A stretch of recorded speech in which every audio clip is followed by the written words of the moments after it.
এবার হচ্ছে জিবরিল জিজ্ঞেস করলেন মাল ইহসান, বলেন মাল ইহসান, ইহসান কি জিনিস, ইহসান কি জিনিস, সবাই বলেন ইহসান, আবার বলেন ইহসান, কি শব্দ কি ইহসান, এটা যে একটা বিষয়, এটা তো ভুলেই গেছি আমরা, এটা যে একটা বিষয় আছে, এটা তো কি, তাহলে বলেন ইহসান কি, বলেন। এবার রাসূল বললেন ইহসান হলো আনতা আবুদাল্লাহ কাআন্নাকা তারাহু ফাইন লাম তাকুন তারাহু ফাইন্নাহু ইয়ারাক। ইহসান হলো তুমি আল্লাহ তাআলার ইবাদত এভাবে করবা, এভাবে তুমি ইবাদত করবা যেন তুমি আল্লাহকে দেখছো, এভাবে ইবাদত করবা যেন তুমি আল্লাহকে দেখছো। কোন বস্তু যখন বলা হয় বাড়তি কয়েদের সাথে, বাড়তি বস্তুর সাথে, তখন ওই বাড়তিটাই কিন্তু উদ্দেশ্য হয়, আসলটা উদ্দেশ্য হয় না। ওকে বাজারে পাঠালাম, যাও বড় একটা মাছ নিয়ে আসবা, এখানে মাছ উদ্দেশ্য না, বড় মাছ উদ্দেশ্য। এখন ও একটা ছোট কাঁচকি মাছ নিয়ে আসছে, একটা মাছ নিয়ে আসছে, এটা উদ্দেশ্য হয়েছে না উদ্দেশ্য, এটা কি অর্ডার আদেশ পুরা হয়েছে? কোন বস্তুর সাথে যদি কয়েদ আসে তাহলে কয়েকটাই উদ্দেশ্য হয়, তাকে একটা নতুন টাকা দাও, এর অর্থ কি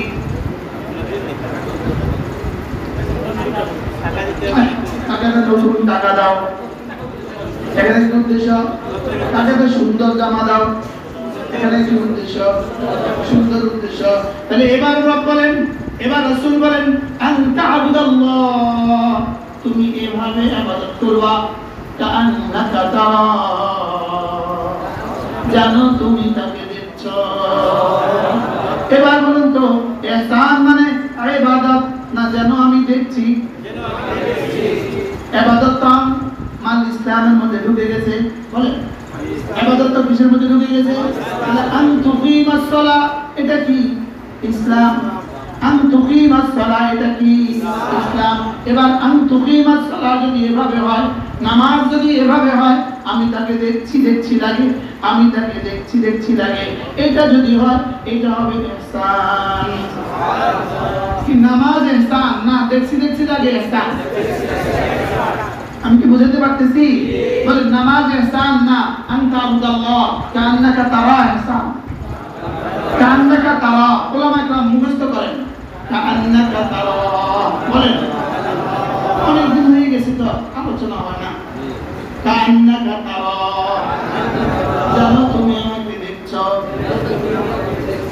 এখন যেমন এরপরে এটা যদি তোমার দ্বারা সম্ভব হয়ে না ওঠে, তাহলে তুমি দ্বিতীয়টা চেষ্টা করো, আমি তাকে দেখছি, আমি তাকে দেখছি।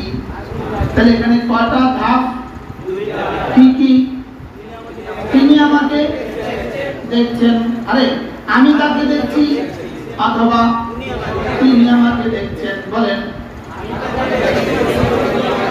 আচ্ছা এবার বলুন তো দেখি, দোকানের কর্মচারী সে যদি দেখে যে মালিক ওখানে বসে আছে, সে দেখতেছে মালিক ওখানে বসে আছে, এবার ডিউটিটা কেমন হবে?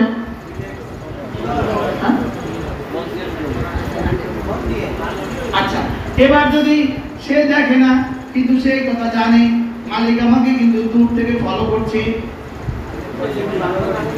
এবার ডিউটি কেমন? কোনো বাদিবাদি? আচ্ছা এবার যদি সে জানে মালিক আমাকে তো দেখে না, এই মুহূর্তে মালিক কিন্তু কানাডা আছে, আমাদের হাজী সাহেব এখন কানাডা আছে, লেকিন দেখতেছে এই মুহূর্তে এখন কি করতেছে, আল্লাহ আমার হাজী সাহেবের হায়াতের মধ্যে বরকত দান।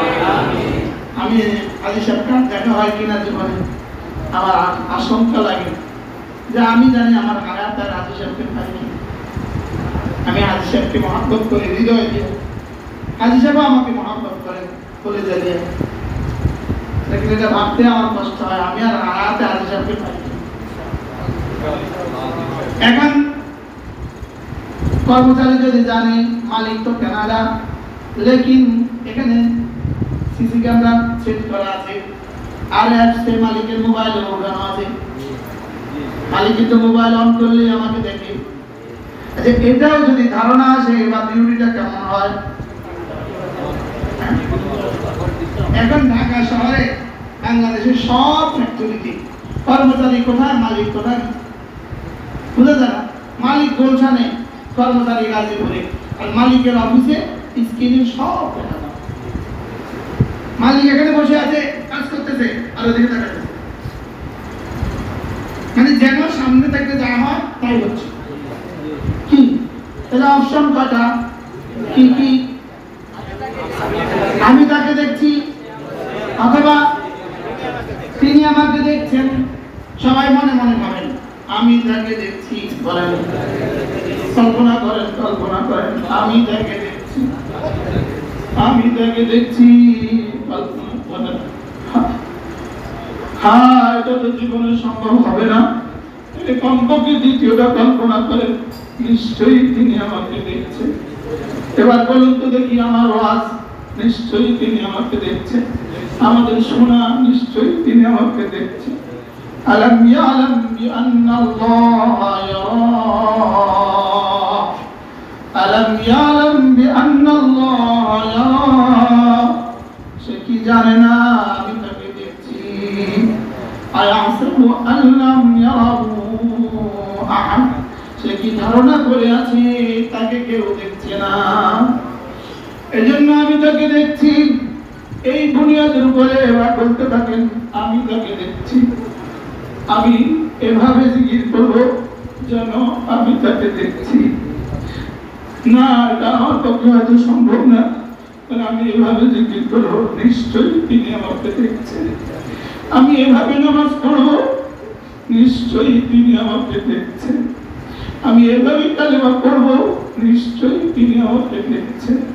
লা ইলাহা ইল্লাল্লাহ, লা ইলাহা ইল্লাল্লাহ, লা ইলাহা ইল্লাল্লাহ, লা ইলাহা ইল্লাল্লাহ, লা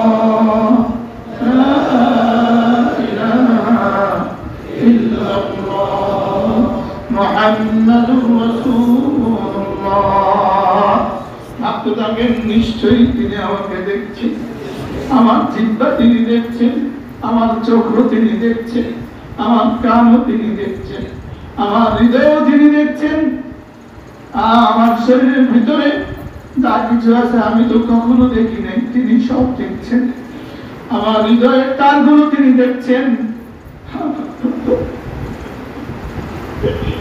আমার কলিজা তিনি দেখছেন, আমার কলিজার ধড়কন তিনি শুনছেন, আমার জীবনের সব কিছু তিনি দেখছেন। আমার বাহিরের গুলো তিনি দেখছেন, আমার ভিতরেরটাও তিনি দেখছেন। আর তিনি দেখে দেখে, আমাকে দেখে দেখে, আমার ইবাদত দেখে দেখে, আমার নামাজ দেখে দেখে তিনি হাসছেন, আমার নামাজ দেখে দেখে তিনি খুশি হচ্ছেন, আমার তাসবিহ দেখে দেখে তিনি খুশি হচ্ছেন। হ্যাঁ, মানুষ দেখছে আমি তো সেজদায় শুধুই উপর হয়ে আছি, আমার রব দেখছেন আমি তার ভালোবাসায় বিভোর হয়ে আছি। মানুষ তো আমার শব্দ শুনছে, লেকিন আমার রব আমার হৃদয় দেখে দেখে নাম্বার দিচ্ছেন। তিনি আমার হৃদয় দেখে দেখে আমাকে দাবি বানাবেন, আমার হৃদয় দেখে দেখে আমাকে দাবি বানাবেন। কলিজা তো ছেড়ে দিয়ে রাখলাম, এটাকে কখনো যত্ন তো করলাম না। হ্যাঁ, মানুষ মাটির ডিবিতে যত্ন করে তাকে গোলাপ বানায়। হ্যাঁ, মাটির উপরে মেহনত করে গোলাপ রচিত হয়, গোলাপ তৈরি হয়, গোলাপ ফুটে, মাটি থেকে গোলাপ ফুটে, এই মাটি থেকে ড্রাগন তৈরি হয়, মাটি থেকে আমার আনার জামার আল্লাহ সব কিছু মাটি থেকে তৈরি হয়। আর মানুষ মাটির উপরে মেহনত করে মাটিকে হাওয়ায় ভাসায়, মানুষ মাটির উপরে মেহনত করে, লোহার উপরে মেহনত করে মানুষ এটাকে পানিতে ভাসায়। আর মানুষ লোহার উপরে মেহনত করে এটাকে মিসাইল বানায়।